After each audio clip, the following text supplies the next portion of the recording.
తక్కువ బడ్జెట్లో ఈ మైక్ కావాలనుకుంటే తప్పకుండా ఇది మీకోసమే. ఒక్కసారి ఇది ట్రై చేయండి. నాకైతే బెస్ట్ అనిపించింది. సో దీన్నైతే ఓపెన్ చేద్దాం, ఎలా వస్తుంది ఏంటి అనేది.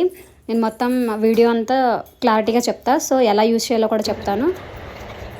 వీడియో ఎండ్ వరకు చూడండి. ఆ చిన్న పౌచ్లో ఎక్కడికన్నా క్యారీ చేసుకోవచ్చు. మీకే అర్థమవుతుంది ఎలా యూజ్ చేయాలనేది. సో మనకి దీంట్లో 2.4G వైర్లెస్ ఛార్జర్ అయితే వస్తుంది. And up to 4 hours non stop in 1 ఛార్జ్లో అంట. సో ఎంత బాగుంది కదా, మనం 4 hours కంటిన్యూగా వాడచ్చు అంట. అండ్ విత్ లైటింగ్ కనెక్టర్ ఇది ఐఫోన్కి యూజ్ అవుతుంది లైట్నింగ్ కనెక్టర్. మీ సి టైప్ కావాలంటే సి టైప్ కూడా పెట్టుకోవచ్చు మన డిజిటెక్లో.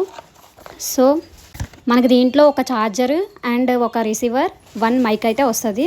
సో ఇదైతే మనం ఫోన్కి కనెక్ట్ చేద్దాం, ఎందుకంటే నాయిస్ ఎక్కువ వస్తుంది. సో ఇది కనెక్ట్ చేసినాక మాట్లాడతాను, మీకే తెలుస్తుంది ఎంత నాయిస్ రెడ్యూస్ అవుతుంది అనేది. ఆ మైక్కి రెడ్ లైట్ వెళ్ళిందంటే ఛార్జింగ్ లేనట్టు, బ్లూ లైట్ ఉంటే ఛార్జింగ్ ఉన్నట్టు. సో మైక్ ఆన్ చేసి మాట్లాడతాను చూడండి. సో ఇదే మన మైక్. ఇందక్కడ వాయిస్కి ఇప్పుడు వాయిస్కి చాలా క్లారిటీ ఉంటుంది.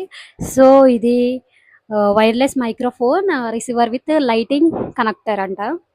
సో ఇది మనకి ఇన్స్ట్రక్షన్ మాన్యువల్ ఇచ్చాడు.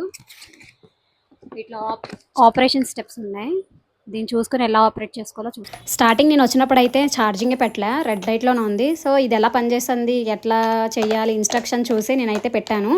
ఇది కూడా మీకు కూడా యూజ్ అవుతుంది. ఫస్ట్ ఎవరైనా కంటెంట్ చేసిన వాళ్ళకైతే డెఫినెట్లీ తీసుకోండి, బడ్జెట్లో కూడా వస్తుంది, పక్కా తీసుకోండి. If you want this mic please comment below. Thank you for watching. Bye.